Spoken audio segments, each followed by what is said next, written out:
गौसे आज़म दरिया दजला के किनारे सफर फरमा रहे थे, खादिम साथ में था। अचानक एक औरत के रोने की आवाज आई।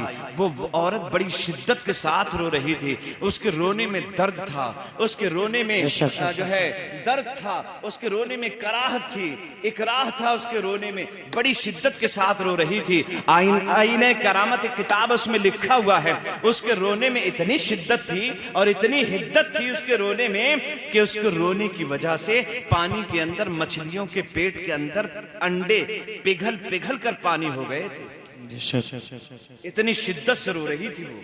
उसके रोने से मछलियों के पेट के अंडे पिघल पिघल कर पानी हो गए थे। इतनी शिद्दत से वो औरत रो रही थी। गौसे आज़म ने फरमाया, खादिम जरा तफ्तीशे हाल तो करो, ये नबी का उम्मती कैसे रो रहा है? ये मेरे नबी की उम्मत की एक औरत क्यों आंसू बहा रही है?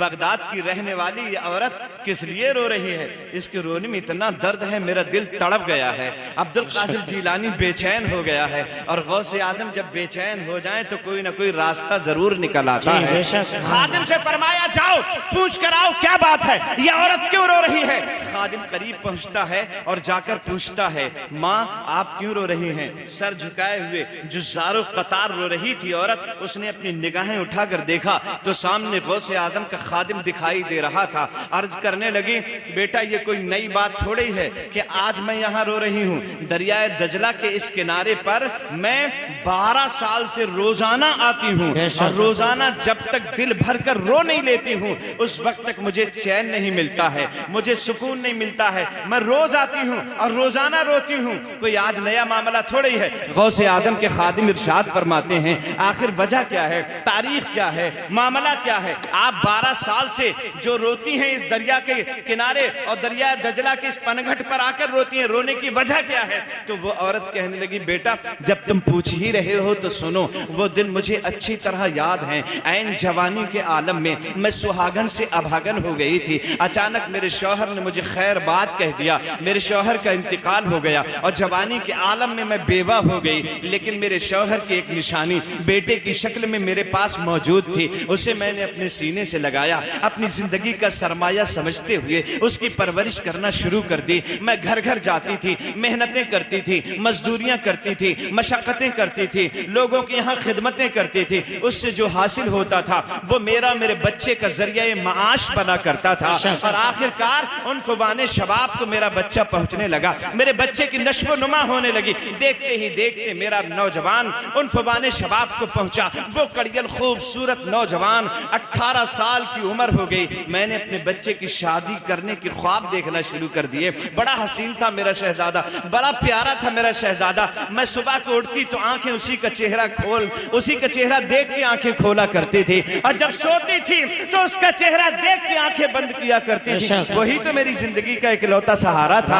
आखिरकार मैंने अपने बच्चे के रिश्ते की तलाश शुरू कर दी। मेरी तलाश मुकम्मल हो गई और दरिया दजला के उस पार से मेरे बच्चे की शादी तय हो गई। मैं दुल्हन को देख के आइदा हो गए तो रुखसती का वक्त आया। हजार नाजो अंदाज के साथ मेरे बच्चे की दुल्हन को उसके घर वालों ने रुखसत किया और रुखसत करके मेरा बेटा दुल्हन को लेकर बारातियों के साथ में घर वापस आ रहा था। दरियाए दजला को फिर उबूर करना था, लेकिन ऐसी अचानक तूफानी आई। कश्ती में बैठकर जैसे ही बारात बीचों बीच में पहुंची, कश्ती भंवर में फंस गई। तूफानी आई, लहरें आई, मौजें आई। उन मौजों के तूफान में भंवर में कश्ती फंस गई और देखते ही देखते कश्ती गर्काब हो गई। मेरे शहजादे की मैं बारात के दूल्हा दुल्हन यहीं गर्क हो गए। ये 12 साल पहले की बात है। मैं रोजाना आती हूँ और दिल भर के अपने बच्चे को याद कर कर के रोया करती हूँ। मैंने तो सही से अपनी दुल्हन को कुछ खिलाया पिलाया भी नहीं, वो तो मेरे घर भी नहीं पहुंच पाई,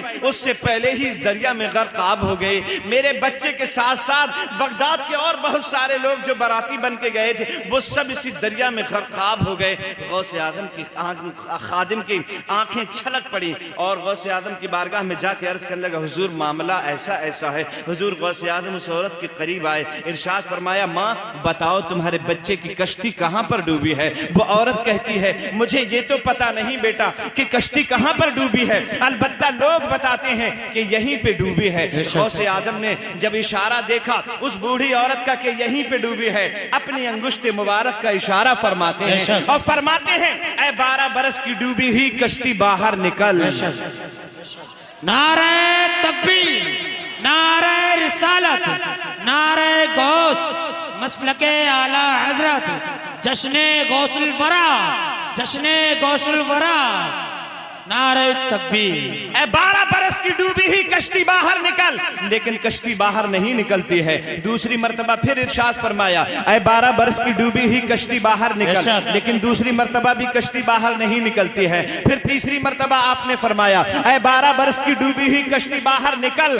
कसम रब्बे काबा की, तारीखों में लिखा हुआ है, आईने करामत में लिखा है। और दावत इस्लामी के बानी अमीरे दावत इस्लामी भी इरशाद फरमाते हैं कि देखते ही देखते 12 बरस की डूबी हुई कश्ती सतह आप पर आकर तैरने लगती है। जैसे ही कश्ती बाहर निकल के आई, बाराती उतर उतर कर अपने घरों को जाने लगे, दूल्हा दुल्हन भी उतर आए। औरत ने अपने बच्चे का हाथ पकड़ा, अपनी दुल्हन का हाथ पकड़ा और अपने घर को रवाना हो गई। जब सारे बगदाद के बाराती और दूल्हा दुल्हन अपने घर को चले गए तो अब्दुल कादिर जिलानी ने रब की बारगाह में अपने हाथों को लंबा कर दिया, या अल्लाह, अब तक ऐसा होता था कि जब मैं एक मर्तबा कहता था तभी मेरी तमन्ना और ख्वाहिश पूरी हो जाती थी। आज मैंने 3 मर्तबा कहा है, तब तूने मेरी तमन्ना को पूरा किया है। आवाज आती है, ए अब्दुल कादिर जिलानी, अगर हम चाहते तो पूरी कायनात को एक लम्हे में पैदा कर सकते थे, लेकिन हमारा ये उसूल है, हमने पूरी कायनात को 6 दिन में बनाया है। जब तुमने पहली मर्तबा कहा था तो हम गोश्त इकट्ठा कर रहे थे, जो गोश्त दरिया के जानवर खा गए थे, दरिया की मछलियां खा गई थी। जब तक तुमने दूसरी मर्तबा कह दिया, हमने बारातियों को सजाया, दूल्हा दुल्हन को सजाया। जब तक तुमने तीसरी मर्तबा कह दिया और हमने कश्ती को बाहर निकाल दिया। नारे तकबीर, नारे रिसालत, नारे गौस, गौसे आजम की करामत, नारे तकबीर, नारे रिसालत। माशाअल्लाह, बहुत खूब। ताजदार अहले सुन्नत कहते हैं, जो तुमसे न मांगे तो फिर किससे मांगे? बेशक, जो तुमसे न मांगे तो फिर किससे मांगे? कहीं और भी है गली गौसे आजम। वाह। जो डूबी थी कश्ती वो दम में निकाली, जो डूबी थी कश्ती वो दम में निकाली, तुझे ऐसी कुदरत मिली गौसे आजम। बहुत खूब, माशाअल्लाह। हमारे यहाँ जो भी है, जो भी बुजुर्ग है हमारे यहाँ लाजवाब है। बेशक, बहुत खूब। जो भी बुजुर्ग है वो लाजवाब है।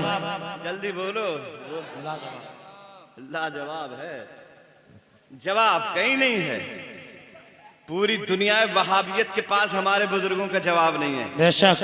और बुजुर्ग तो बदमजहबों में होते ही कहाँ हैं? जल्दी बताओ। बुजुर्ग जो होते हैं वो तो सुन्नियों में ही होते हैं, पाए जाते हैं। बेशक, TTS में बुजुर्ग होते हैं और कहीं तुम्हें नहीं मिलेंगे।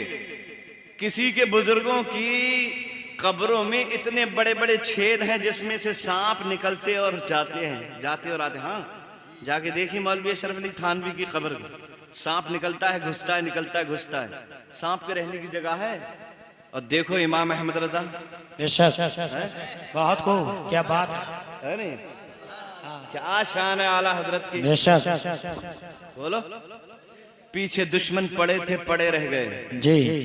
पीछे दुश्मन पड़े थे, पड़े रह गए, फिर भी झंडे रजा के गड़े रह गए। बहुत खूब। पीछे दुश्मन पड़े थे, पड़े रह गए, फिर भी झंडे रजा के गड़े रह गए। छोटा करने की लोगों ने की कोशिशें, आला हजरत बड़े थे, बड़े रह गए। बहुत बेशक, क्या बात है।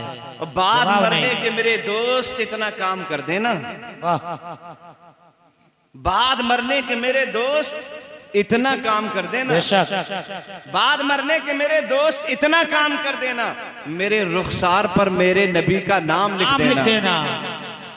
बाद मरने के मेरे दोस्त इतना काम कर देना, मेरे रुखसार पर मेरे नबी का नाम लिख देना। और भगाना हो अगर नजदी वहाबी देवबंदी को तो दरवाजे पे बस अहमद रजा का नाम लिख देना। नारे तकबीर, नारे रिसालत, इश्क मोहब्बत, इश्क मोहब्बत, नारे तकबीर, नारे रिसालत। बहुत खूब, माशाअल्लाह। शान आला हजरत की बात कह रहे हैं, आलम कुफ्र को इस्लाम से डर लगता है, आलम कुफ्र को इस्लाम से डर लगता है, यानी कुरान के पैगाम से डर लगता है। सुभान अल्लाह। आलम कुफ्र को इस्लाम से डर लगता है, यानी कुरान के पैगाम से डर लगता है। ऐ बरेली के रजा खान तेरा क्या कहना? हाँ, क्या बात है, बहुत खूब, सुभान अल्लाह। आलम कुफ्र को इस्लाम से डर लगता है, यानी कुरान के पैगाम से डर लगता है। ए बरेली के रजा खान तेरा क्या कहना? नजदियों को तो तेरे नाम से डर लगता है। बेशक, सुभान अल्लाह, सुभान अल्लाह। बहुत हमारे यहाँ जो भी है वो लाजवाब है, कोई जवाब ही नहीं। अच्छा, लाजवाब क्यों बनता है आदमी?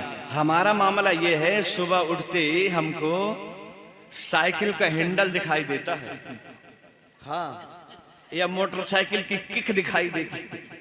मारा किक, पहुंच गया बरेली, समझे, सुबह से शाम तक काम किया और शाम को आए अपने घर, जम के गोश्त उड़ाया, पांव फैलाया, चादर ओढ़ के सो गए। सुबह उठे, फिर सुबह होती है, शाम होती है, जिंदगी यूं तमाम होती है। बहुत खूब, ये हमारा हाल है ना जी। सुबह होती है, शाम होती है, जिंदगी तमाम होती है, यूं तमाम होती है। लेकिन औलिया अल्लाह का मामला ये नहीं, औलिया अल्लाह का मामला ये है, जहां से जैसे जिस तरह जब इस्लाम पे हमला होता है तो ये औलिया अल्लाह ही उसका जवाब देते हैं। बेशक, सुभान अल्लाह। इसलिए इनके रुतबे बड़े होते हैं जी।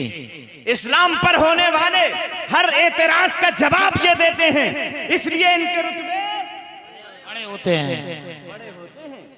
इस्लाम पे होने वाले हर हमले के लिए ये तैयार रहते हैं। बेशक। आला हजरत सारी जिंदगी तैयार रहे। बोलो भाई।